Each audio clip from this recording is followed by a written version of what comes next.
మరి ఇవన్నీ పోవాలంటే మరి అడ్వకేట్స్ ప్రొటెక్షన్ యాక్ట్ తీసుకోవాలని చెప్పేసి మనం ఎన్నో సందర్భాల్లో ప్రభుత్వాలకు మరి నిరసన వ్యక్తం చేయడం జరిగింది, ఆందోళన కార్యక్రమాలు కూడా చేయడం జరిగింది.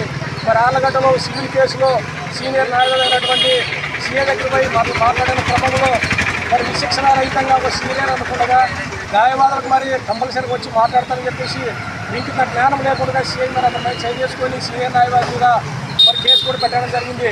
మరి సీఏగా మరి ఎస్పీ గారిని కలిసి కూడా న్యాయవాదులు ఎస్పీ గారు ఏమాత్రం కూడా మరి స్పందించలేదని చెప్పేసి చెప్తున్నారు. దీనికి నిరసనగా మరి దూరంలో కూడా న్యాయవాదుల మీద కూడా కోర్టు బహిష్కరించి మరి 2 రోజులు నిరసన తెలియజేస్తున్నాము. నా పేరు రాఘవరాముడు, IAL రాష్ట్ర కార్యదర్శి.